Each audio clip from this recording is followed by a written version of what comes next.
कि जो चीज़ मैं बोल सकती हूँ ये हमारे एमएलए नहीं बोल रहे। मैं आया, मैंने इंडियन नेशनल को दिल की, क्योंकि मेरे विचार मिलते से। मैंने ये बताओ भाई, पेंशन किसने शुरू करी थी?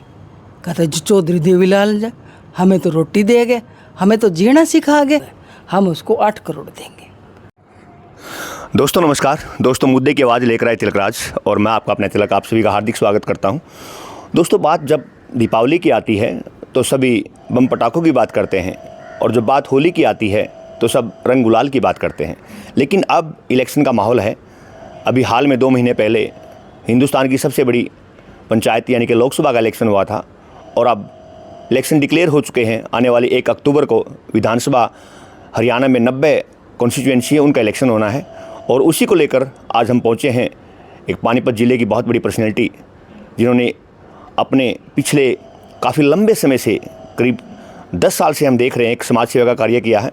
और आज मैं उनसे रूबरू, आइए मैं मिलवाता हूं एक बहुत बड़ी पर्सनैलिटी जिनका नाम आप सभी बखूबी जानते हैं। आइए प्लीज।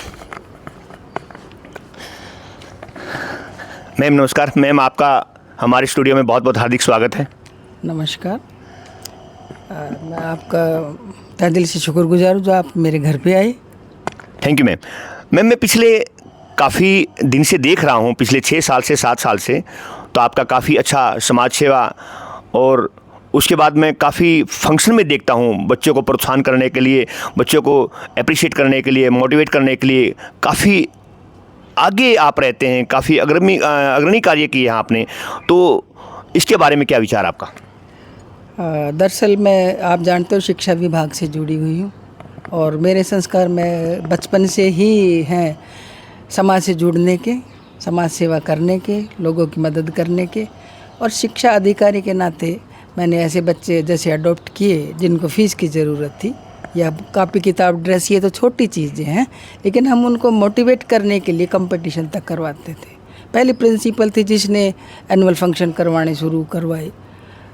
ये एनुअल फंक्शन जो वार्षिक जो होता है, पहली प्रिंसिपल। फिर हमने समर कैंप जैसे लगाए, तो पहला उसी के ऊपर हमारी सरकार ने सर्व शिक्षा अभियान में कैंप लगाने शुरू किए। समर वेकेशन में मोटिवेशन के लिए बच्चों को, उसमें आर्ट, कल्चर, डांस, म्यूज़िक जो भी है वो सिखाते थे बच्चों को।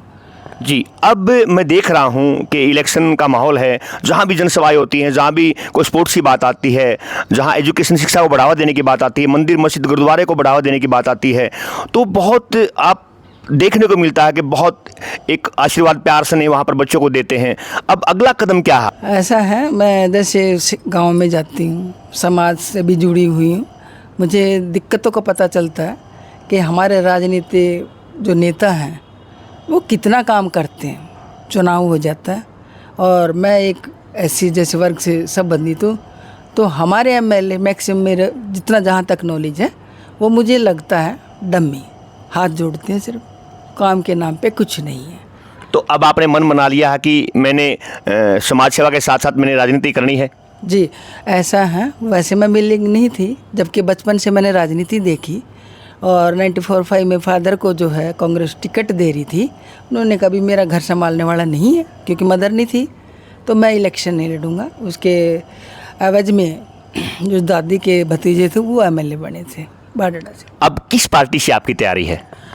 अभी मैं, जैसे मेरे पास इस रणा हलके में बहुत से सरपंचों ने अप्रोच की, बहुत से जो जानकार थे मेरे उसी इलाके के, उन्होंने मेरे से अप्रोच की कि आप मैडम राजनीति में आओ, आप समाज सेवा तो करते ही हो। आप देखते हो कि मैं चाहे शादियों की बात हो, लड़कियों की, निर्धन लड़कियों की, या कहीं स्पोर्ट्स स्टेडियम में मेरी बेटी प्रैक्टिस करती थी उन दिनों, उन्होंने कहा जी अगर ड्रेस मिले तो बच्चे थोड़ा अच्छे लगे। मैंने बोलो कितनी ड्रेस चाहिए?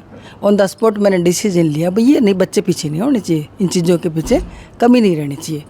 तो अब सब ने मुझे ये कहा कि जब भाई राजनीति में आना चाहिए, तो मैंने भी ये फील किया कि जो चीज़ मैं बोल सकती हूँ ये हमारे एमएलए नहीं बोल रहे।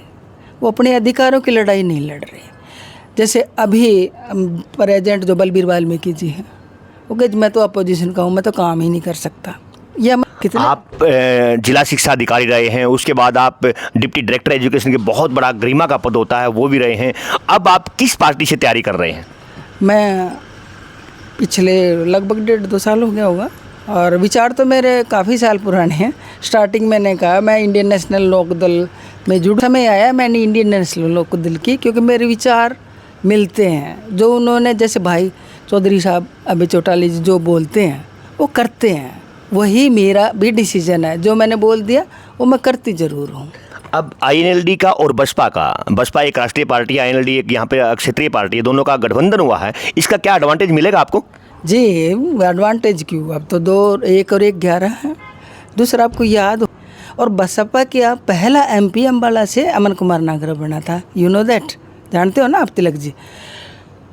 तो उस टाइम दोनों साथ खड़े थे, आंधी चली थी और वही आंधी आज चल रही है। मैं फील्ड में जाती हूँ, कल ही जैसे मैं गई, वहाँ पे जगह कम पड़ गई। जो परस थी, चौपाड़ थी, वो इतने लोग आए हुए थे कि जी दोनों का गठबंधन हो गया, अब तो जीत हमारी है। और असल में ही गठबंधन की जो है ना हवा चल पड़ी है, क्योंकि इनकी अनाउंसमेंट इतनी अच्छी है। वही बैठे बैठे जैसे मैं बात करी थी बुजुर्गों से, मैंने ये बताओ भाई पेंशन किसने शुरू करी थी? कहते जी चौधरी देवीलाल जी, हमें तो रोटी दे गए, हमें तो जीना सिखा गए। दूसरी बात, लड़का बैठा हुआ था, मैंने कहा हाँ भाई बता तू खेलता है? हाँ जी मैं खेलता हूँ। पता है स्पोर्ट्स राशि किसने देनी शुरू करी थी? कहते जी उन्होंने ही करी थी। फिर मैं अपने से लगाऊं, मैं कहूँ उन दिनों जब मैं कॉलेज में पढ़ती थी, लड़कियों के लिए बस में पास नहीं बनते थे, किसने बनवाए थे? चौधरी देवीलाल जी ने बनवाए। बिल्कुल बिल्कुल, इस मुद्दे पे भी आते हैं। लेकिन अभी आईएनएलडी प्लस बसपा का जो गठबंधन है, टिकट की काफ़ी लंबी लाइन है, तो क्या आपको टिकट मिलेगी? ऐसा है, टिकट की इच्छा तो सभी करते